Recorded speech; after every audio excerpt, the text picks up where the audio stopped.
Hi, my name's Greg Milner. I'm just going to show you how to put a bow together. So I've got some ribbon here which is number 9 width. So you've actually got a number 1 and number 2, number 3, number 5 width ribbons, and they basically go from very thin ones up to 9, 16, quite wide. So I won't show all of those, but you'll get to know your labellings of your ribbons. Now the trick to a good bow is actually gathering. So it's index finger and thumb gathered in tightly. Now you can start at the end, or you can leave, if I started there and gathered in, I'd leave that as a tail, but probably cut that on an angle. Actually, I might just show you that right now. There are different ways. You can actually cut on an angle, like so, or you can cut on the straight, and you may choose just to cut inwardly, like this, and then up into there, and that's creating that sort of tail look. And there are different options that you have, but usually not a blunt cut. So if we're starting at the end, we gather in, and I'm going to do a turned loop, which is taking your hand and underneath and returning. So I'll just do that again. I'll just roll off a bit more ribbon here and returning. So it's referred to as a turned loop. Look at the size that you want and then gather in. Now the gathering is the skill, and make sure that your ribbon is flat before you start your next loop, otherwise the loop will turn. So come back up and join. So it's this movement. Look at the size of the loop, and you're gathering in to the side. Now there are many different types of bows. Some go backwards and forwards. This one is building on one side of the hand. So again, make the same loop, and we're going to gather that in. But I will just say this is also known as the figure 8, because if you follow where we started and back, it's following the 8. So I'm actually going to do another 8 now, follow that. So 1, 2, 3, 4. So it becomes known as the figure 8 bow. So gathered in, release a bit more ribbon, gather in again. So the gathering is the skill. Make sure your ribbon's flat, gather in again. Now if you wanted to have some ribbon tails, you either started with them and finish with them, or you make a larger loop just the same, and you can make several of those and gather that in. Now I'm just taking a fine gauge. This is a 0.7, but I could go finer. Now's the time just to check your formation of your bow, cup it into the hand, press that together. And you can also tie this, so that could be with a twine, or there's variations that you might also use. So we'll cut that. And cut our longer tails.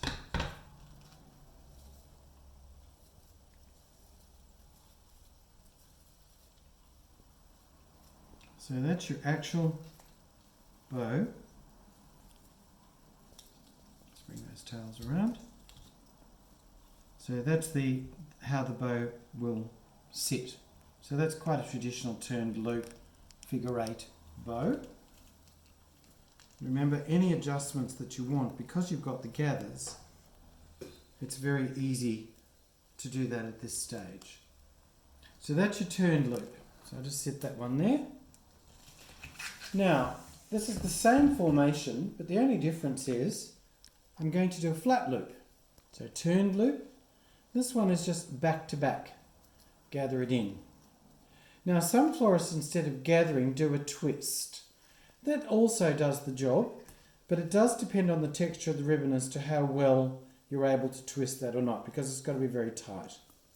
So again, we've formed the first 3 loops. Come back up, gather in, come back up, gather in, release a bit more ribbon, come back up, gather in, and this one is going to be more of a stand-up bow, so I might even do a couple of extra loops here. Now again, we could tie that, or we can wire it. This is a 20 gauge, so that's even stronger, and that depends on what you want to do as to where it's going to be placed. So there's our loop. Cup that into the hand. Let's take that around. They are for cutting the wire, and these are ribbon snips. So we could do longer tails. That's entirely up to us. So just sit these up, and the beauty of this bow is that it's actually more of a stand-up bow. So this one has the potential to be placed in between your flowers. So there's your stand-up bow, as opposed to your flatter turned loop bow.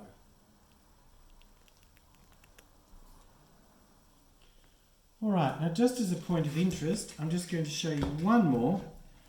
This one's a little bit different in its structure. So I'm gathering, I'm forming a centre, that's a small loop, but then I'm coming back up over my index finger and gathering in. Now you can make this with turned loops, or you can make it with flat loops. I'm rotating, coming back up, gathering in, other hand, rotation, come back up. So you're forming like a little calyx underneath.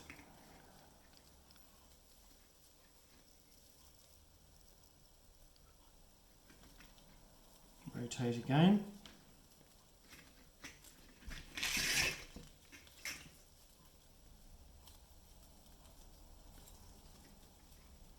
To the formation. Now I'm going to do a fifth and final loop, but you can also do tails under this one. So this one's rather glamorous, as you can see. That's known as a flower bow. And to do the tails underneath, gather up, do a larger loop, like this one here. We're going to cut that. We're going to take our wire, and we actually go right around, like a little strangulation, all the way around to hold that in place. Cut your ribbon underneath. Cut your tails. And I'll just put my hand under there. So this section, usually I would actually put a longer wire on that. So we'll just take that around to hold it. You can parafilm that. So just into that section, hold that together. Now this is a great bow to put on a glamorous sheath or something to that effect, because it's a very attractive, glamorous bow, and do that in satin ribbon. If you've got a red rose box, and let's say you had a black box and you used satin crimson ribbon, it would look very glamorous. Looks lovely in a number 16, so double that width of ribbon. Looks fabulous too. So that's a simple little lesson in bow making. There are many, many different varieties, but these ones will hold you in good stead, because a good flat bow is desirable for some to bring out through your flowers. This is a good one because it gives dimension. Alright, well I hope you enjoyed watching that. We do have an explanation of that in the skill of flower arranging. So I've actually got diagrams and written instructions that you may wish to access from my latest book. Hope you enjoyed watching that. Thank you.